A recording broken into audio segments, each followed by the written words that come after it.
Water covers about 71% of the Earth's surface. 97% of the Earth's water is found in the oceans. This means a huge part of the total surface of the Earth. People living close to or along the shorelines such as the Kenyan coast stretching from Kwale to Lamu are intrinsically connected to the ocean. Their lives depend on it. A key to happiness and livelihood here is a healthy mangrove forest. For decades, the people living along the coastline have been using mangrove trees for building materials, firewood, making charcoal, and boats. In 2018, the government of Kenya imposed a ban on mangrove logging, citing environmental destruction, protecting water towers, and mitigating drought. The government's move to ban logging and timber harvesting in all public and community forests comes at a time when natural forests are facing rapid depletion. The ban was later lifted in February 2019 after the government considered the plight of the local communities who largely depended on the mangrove for their livelihoods. Dr. Eric Okuku is a research scientist working with Kenya Marine and Fisheries Research Institute. According to Dr. Okuku, the green economy has been overexploited, and considering that 43% of Kenyan land is in the sea, the blue economy should be critically protected. The priority that the government has are actually in a number of sectors: maritime sector, maritime security, and three which came free are directly involved and include fisheries, ecotourism, and aquaculture. These blue carbon ecosystems can store large amounts of carbon for long periods, and their protection reduces greenhouse gas emissions and supports climate change mitigation. The three ecosystems we've talked about are complementary. They could play complementary roles. So the one that is most landward sites are the mangrove forests. So mangrove forests' work is to protect the other ecosystems from any danger from landward side. So if you have pollution coming from land, the first ecosystem that will receive that stressor is mangrove forest. If you have a lot of sedimentation coming from land, then all that mangrove forest will try to retain that sediment, will try to clean the pollution that is coming from land before it gets to seagrass ecosystem that is lying in the middle. Mangrove forest may be one of the world's most underappreciated landscapes. Mangroves are coastal and riverside forests that thrive at interfaces between land and sea in the tropics and subtropics. They are one of the world's most threatened tropical ecosystems, and huge areas have been cleared to make way for urbanization. There's what we'll call habitat degradation, and it's happening because of a number of things. When the human population is increasing, and of course urbanization that is related to that, we require a lot of support for mangroves. You know that most of the houses along the Kenyan coast, they use mangrove poles for building. The sturdy root systems of mangrove trees help form a natural barrier against violent storm surges and floods.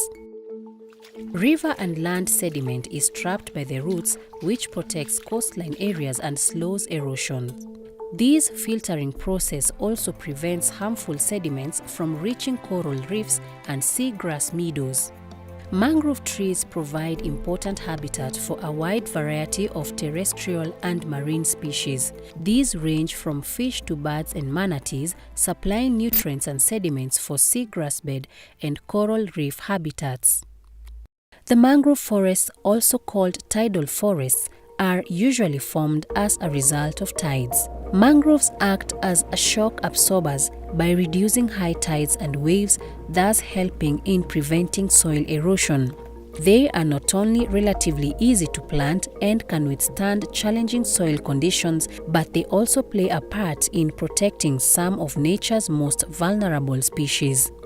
Due to the high concentration of nutrients which flow in and out of mangrove lagoons with the tides, these forests provide vital breeding and nursery grounds for an array of marine animals such as crabs, turtles, and small fish. The negative impact of climate change has adverse effects to marine life. Unlike other varieties, The mangroves thrive in areas with low oxygen soil where slow-moving waters allow sediments to accumulate. This ability to survive where most tree species would struggle is what makes these trees more unique. Mangrove forests have a phenomenal capacity for carbon separation, a process by which carbon dioxide is removed from the atmosphere and held in soil or liquid form, which helps to mitigate global warming. Little responsibility has been taken in protecting the existing mangrove forests. However, in Mombasa and its environs, there are various efforts being made to take care of mangroves along the coastal town of Mikindani. One such group making strides in conservation is the Big Ship organization. Big Ship is an environmental organization, community and people-centered, which works basically in matters of promoting sustainable development by empowering local communities through environmental conservation programs. Climate change refers to the long-term shifts in temperatures and weather patterns. These shifts may be caused naturally through variations in the solar cycle. Unfortunately, in recent years, human activities such as burning fossil fuels like coal, oil and gas have been the main driver of climate change. Juma Bosco is well aware of the importance of conserving these trees to the environment and the community as a whole. We as an organization, we are very much connected with the local communities, and our activities have been geared towards three important areas. One, promoting awareness and conservation of marine, especially the mangrove. That's why wetland is very important to us. Two, we are promoting sustainable production and consumption, and that is in matters relating to waste management. And three, we are working on urban resiliency, basically supporting the local communities and the local poor in matters of adapting and mitigating on climate change. Agatha Nafula is a mangrove field officer working with the Big Ship organization. She understands the pressure that coastal development has had on the mangroves. As we all know, the sun radiates heat. After radiating heat, the heat transfer is absorbed by the greenhouse gases in the atmosphere. So mangroves absorbs carbon from the atmosphere, and in this way it reduces the effects of global warming. In Mikindani, we meet Juma Hussein, a resident of Mombasa. He is a volunteer scout helping in the planting and conservation of mangrove trees in Chuda Creek. Nimekaa katika mtaa huu more than 40 years. Ikiwa ni mzaliwa wa Mikindani hii na nimekulia hapa. Agatha works alongside Juma in the management of the forest in Chuda Creek. They make regular visits to the area and monitor closely the progress of the forest. We mainly work with the community adjacent to the forest as a way of protecting the forest and also for sustainability. We provide alternative activities to the community, such as beekeeping. Juma has witnessed the decline in the number of mangrove trees in this forest firsthand. According to him, the decrease in the forest cover can be largely attributed to human interference. This is what prompted him to immerse himself into the conservation of these trees. Niliona kwamba ile mkomba ni kitu kingine muhimu sana. Badala kwamba sasa hivi tunakata. Mimi binafsi nikajitolea hata nikatoka mizinga. Mbali na kwamba watu wanapanda wakipata ujira. Lakini sio ujira unaisha. Umelipwa, umepanda umelipwa, pesa unatumia imeisha. Lakini sasa mimi binafsi nikajitolea kama scout. Nikaamua kuilinda. Nikipata mtu anayekata na muongelesha, namleta katika njia ile sawa, ili kwamba asiweze kudhuru ule mkoa, kwa sababu pale ndio hapo nyuki anapata chakula. Studies have shown that the coastal ecosystems of mangroves, tidal marshes, and seagrass meadows contain large deposits of withdrawn carbon, which in turn plays a huge role in tackling climate change. However, this process is only achievable if the ecosystems remain untouched and undamaged. If they are degraded or damaged, directly or indirectly by human activity, the carbon sink capacity can be adversely affected. If this happens, the carbon stored in the soil will be released, resulting in carbon dioxide emissions. There are two major sources of pollution or types of pollution. One is the discharge of raw sewage into the sea. And this happens from two ways. You know that Mombasa, initially it was a very small island, and the sewerage system that was developed those years was meant for that small population that was there 20 years ago. The population of Mombasa has more or less doubled in the last few years. And this has one direct impact, is that when you increase the number of people, then the waste that they generate also increases. Most of people or the houses that we have along the coast use the sock pits. That is another impact, because even this sewage that there's a little seepage from the sock pits into underground water, and underground water ultimately ends in the sea. As the risks facing nature increase, environmentalists are always looking for new ways to tackle issues such as deforestation, climate change, and carbon emissions. The 2016 Climate Change Act was passed into law by the Kenyan Parliament to provide a regulatory framework for enhanced response to climate change by providing mechanisms and measures to achieve low-carbon climate development and for connected purposes. The Act seeks to integrate the national and county governance functions and to enhance cooperative climate change at all levels. In this respect, the community has a big part to play in ensuring that the forests are protected. How we are working with the communities to conserve the mangrove ecosystem. One has been very importantly bringing alternative sources of livelihood. This is Philip Thoya. He is a resident of Mombasa and has taken it upon himself to do all he can to stop pollution in his environment. Tuko katika site tunaita Marefa, Material Recovery Facility. So this is a company inaitwa Cobwam Limited. Kwa urefu ni community based waste management model. So this is a model that we came up with to manage waste at the community level. Philip believes that what they are doing is more than a source of income to them. We deal with plastic. 2, we deal with glass, clear glass. 3, we deal with aluminum foils, white paper, and cartons or boxes.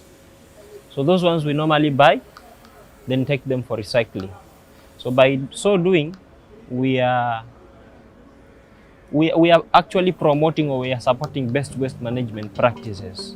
They have established a system through which they are able to reach out to the community, where they encourage and mobilize them to participate in cleaning the seabed by getting the solid waste to the designated dumping sites.